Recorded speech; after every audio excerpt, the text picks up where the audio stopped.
Assalamualaikum warahmatullahi wabarakatuh. Kalau orang wanita lah nah, jadi keluar keputihan dalam rahim ataupun beranak ke. Lepas yang kedua, orang wanita hok mari nifas ataupun lepas pada dia berdesaling. Dia bersaling tu dia mari darah nifas. Lepas tu nak basuh darah nifas dia bercuci.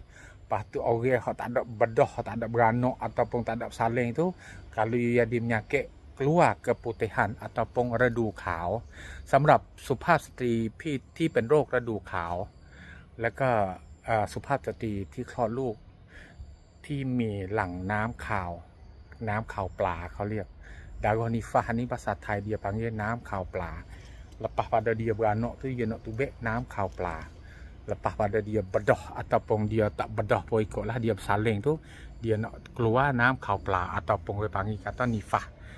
Nak buat belah mana kalau retina jadi dua perkara ni, mula-mula tu jadi keputihan ataupun tok redu ขาว lepas tu yang kedua orang retina hok mari nifas. Nah, di sini orang panggil kata pong kemudu,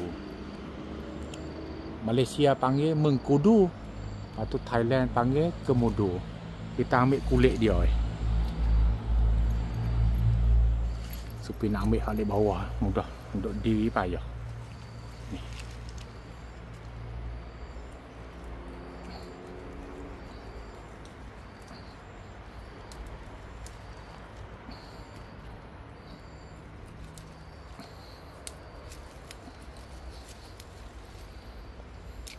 Ambil sampai isi balik dalam ya nah.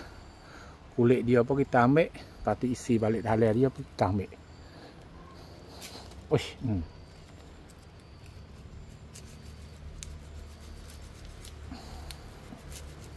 Okey. Jatuh okey nah. Supaya ambil setara ni. Boleh dekat-dekat dengan secekok. Ambil setara ni kita pergi rebuh. Sekara saja pas kita minum. Orang jadi keputihan ataupun redu ขาว orang jadi bersaling ataupun klotลูก beranak saling mari darah nifas ataupun น้ำขาวปลา kita ambil mari bubuh. Lepas tu biasa tu bubuh air setengah liter pun padah dah. Tapi hari ni supaya nak buah air segelas ya, untuk nak cepat lah. Segelas untuk nak cepat. Biasa tu kalau rebuh tu air setengah liter molek kalau setara ni. Okey nah. Orang jadi keputihan ni orang panggil kata satu sanjan ataupun satu amareh. Nak royak kata mula nak rusak, mula nak jadi orang panggil kata kurang kualiti beranak ke retina. Boleh jadi asbab makanan kita sendiri. Boleh jadi orang panggil kata kebersihan kita buat sendiri. Supaya nak royak kata minta maaf nah, supaya nak kecek jadi menyapong sikit, minta maaf. Cara basuh kecing, basuh berak dalam Islam dia ada dalam hukum fiqh. Cara basuh berak panggil belah ni nah. Kalau nak basuh berak tu ni nah. Supaya tengok usia-usia cara basuh berak. Keluar tubik jari satu jari ke depan, lepas tu jari tu kapik di belakang dua belah. Lepas tu meh hok ni.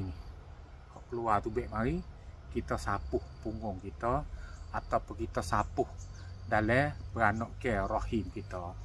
Lepas kalau orang tina hok dia mari he, lepas dia nak masuk darah mandi he tu, dia kena korek ni kuih dengan jari masuk dalam rahim dia tu, kuih cuci sebelum dia nak mandi semula.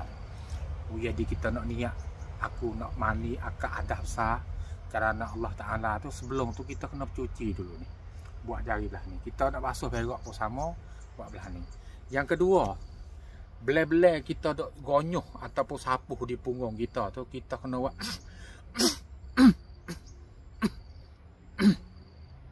kita kena beraheng. Kita kena bersing, buat lolak-lolak bersing, beraheng untuk hak dia dok lekat sikit sebanyak dalam punggung kita, walaupun kita kecing dalam punggung berok kita tahi, walaupun kita duk berok duk buat absar, walaupun kita duk basuh tekah kita akad hadah, kita setubuh dengan suami, dia duk lekat najis-najis, mani air mandi ataupun najis-najis, air orang panggil air gapo hak supaya tak boleh royak, tak gamuk nak royak, malu nak royak nah. Kita kena mesti kena berang. Lepas tu tangan kita ni kita kena mesti kena buat belah ni. Sapu masuk dalam nah. Sebab apa? Cuci ni satu hukum. Sebab tak cuci tu, sebab jadi satu asbab jadi penyakit. Nah, sebab tu Supi nak minta lah. Klip ni Supi nak minta pakai cherry banyak. Sebab banyak lagi wanita perempuan kita tu basuh berok tak kena cara. Basuh kecing tak kena cara. Basuh akad adah besar mandi bila dia setubuh dengan suami dia tak kena cara. Dia kena tinggung. Tekah dia tu akad adah. Dia kena tinggung. Faham tinggung duk supaya kita nak berok di bawah tu lah. Duk berok duk nyatak di bawah tu dia kena tinggung. Lepas tu yang ketiga dia kena buat bereheng. Tekah dia duk basuh nah, insya-Allah mudah-mudah. Pakat share belakang nah, pakat boleh ilmu tu kapi fikir belakang ni gelegak dah ni. Gelegak dah nah. Orang panggil kata kulit pokok mengkudu ataupun kemudu kita mari buh untuk nak minum sembuh penyakit keputihan dalam rahim wanita. Okey nah. Rasa belah mana ni? Tak biasa minum juga ni. Bismillahirrahmanirrahim. Panas ni.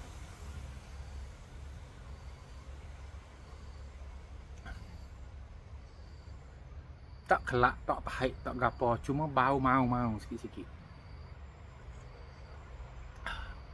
Tak ada kelak gapo. Tak ada apa dia.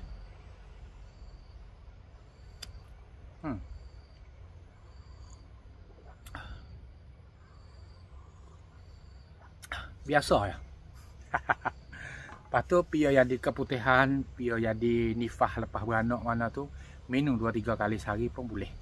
Tekah perut kosong. InsyaAllah nah, mudah-mudahan pakat share belaka. Assalamualaikum warahmatullahi wabarakatuh.